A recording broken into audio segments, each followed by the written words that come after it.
Hello, future people. I'm Jason the Bruce. Welcome to Getting Tabled, and this is Prepare for Conquest. You can arrange your brushes, prepare your clippers and your knives, but sometimes no matter how many tools or paints you have, it's not enough if the dice are not on your side. Sometimes you only have one choice, and that choice is to prepare for conquest.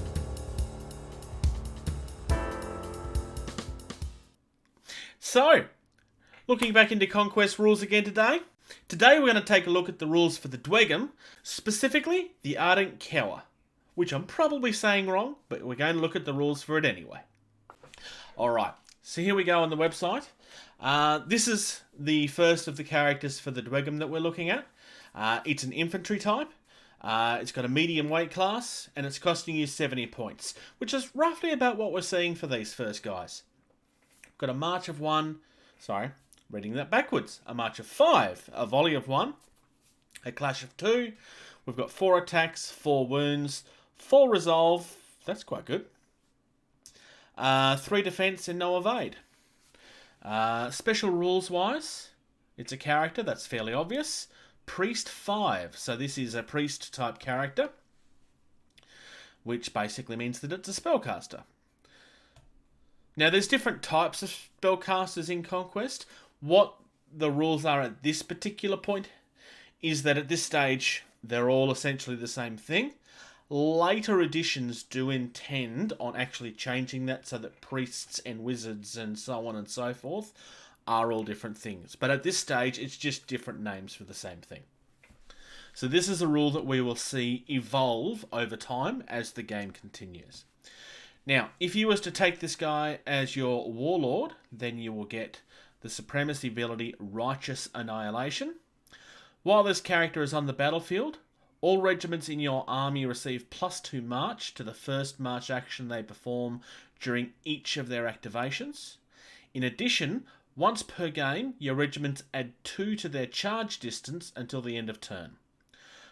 You need to declare the supremacy phase. So you have to choose which turn when that is and declare that you're doing it now. And if it doesn't work, that's your fault for picking it wrong. It's like that with a lot of these supremacy abilities. Most of the things that you have to declare when you're using them. This does have elements that's unique to it though.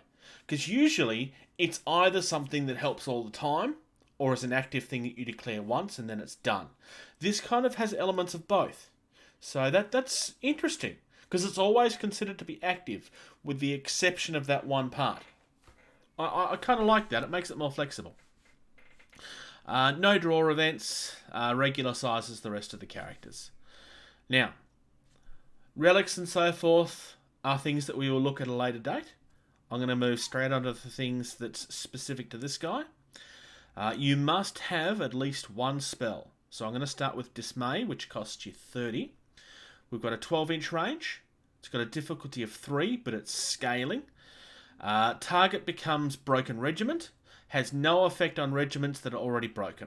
So it's just, potentially very, very good, especially if you do that before you clash on them. You're going to do a lot more damage. Resolve, which costs you 15. Same range, same difficulty.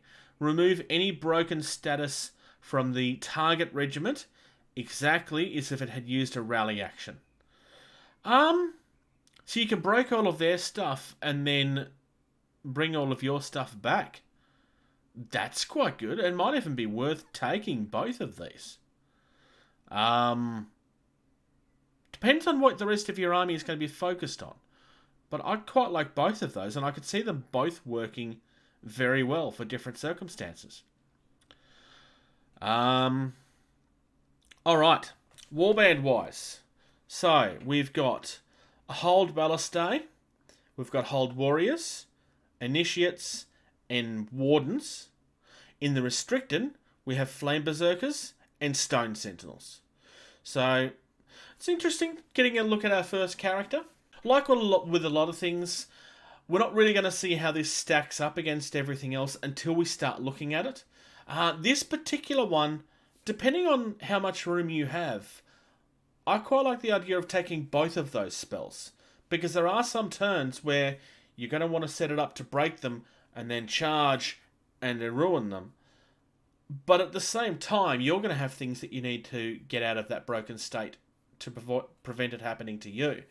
But you may not have that extra 45 points to take both. So you may want to play aggressively, you may want to play defensively. There's definitely benefits in it to both. But I quite like this, in all honesty. I quite like this. If you're interested in getting into Conquest or expanding your existing force, either use the QR code on screen or the link in the description to open the Parabellum website, and when you're asked if you have a discount voucher, enter Getting Tabled without spaces, just like you see on your screen, to receive 10% off your order. In doing so, not only will you save money, but you also help support our channel without any cost to you. Thank you very much to anyone who chooses to do that. It's greatly appreciated. You're helping us improve our content and bring more content to you. Thank you very much for checking out this video.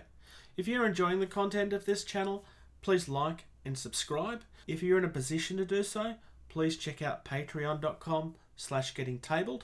You receive early access to at least 80% of all videos that we put out, and you get access to the video edition of all of our podcasts the day that they're uploaded. If you'd like to check us out on social media, facebook.com/gettingtabled is the most active. We also have a Discord server. You can email our team at gettingtabled@gmail.com.